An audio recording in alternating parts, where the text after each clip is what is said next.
So ಇದೊಂದು wow cinemas reels ಎವರ್ಡ್ ಆದ ಕಾರಣ ಜಾಸ್ತಿ ಮಾತಾಡುದಿಲ್ಲ, ಮೈಕ್ ಸಿಕ್ಕಿದ್ರೆ ಮಾತಾಡ್ತಾ ಇರ್ತಾರೆ.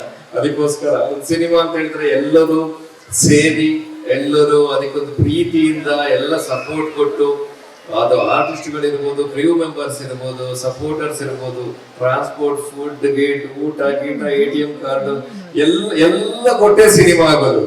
ಸೊ ನಾನದ್ರಲ್ಲಿ ತುಂಬಾ ಲಕ್ಕಿ ಅಂತ ಅನ್ಸುತ್ತೆ. ಆಸ್ ಆಫ್ ನೌ ನಮ್ಮ ದೃಷ್ಟಿಯಿಂದ ಇದು ಪ್ರೊಡಕ್ಷನ್ ನಂಬರ್ 2 ಇತ್ತು. ಅಂಡ್ ಹೇಳಿದ ಹಂಗೆ ಆಲ್ಮೋಸ್ಟ್ ಒಳ್ಳೆ ರೀತಿಯಲ್ಲಿ ಸಿನಿಮಾ ಮುಗಿಸಿದೀವಿ.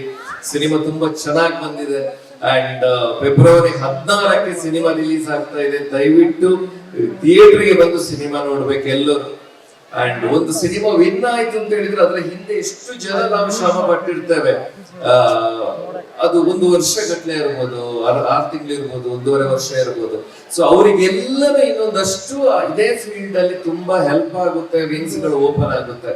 ಸೊ ಈ ನಿಟ್ಟಿನಲ್ಲಿ ಐ ರಿಕ್ವೆಸ್ಟ್ ನಮ್ಮ ದೃಷ್ಟಿ ಮೀಡಿಯಾದಿಂದ ಹಾಗೂ ವಾವ್ ಸಿನಿಮಾಸ್ ಇಂದ ನಮ್ಮ ಜೊತೆ, ಅದು ಕಲಾವಿದರಿರ್ಬೋದು, ನಮ್ಮ ಫಂಡರ್ಸ್ ಇರ್ಬೋದು, ಸಪೋರ್ಟರ್ಸ್ ಇರ್ಬೋದು, ಅವರಿಗೆ ಒಂದು ಸಣ್ಣ ಹಾನರ್ ಅಂಡ್ ಕಾಣಿಕೆ. So I welcome Pavada to come stage.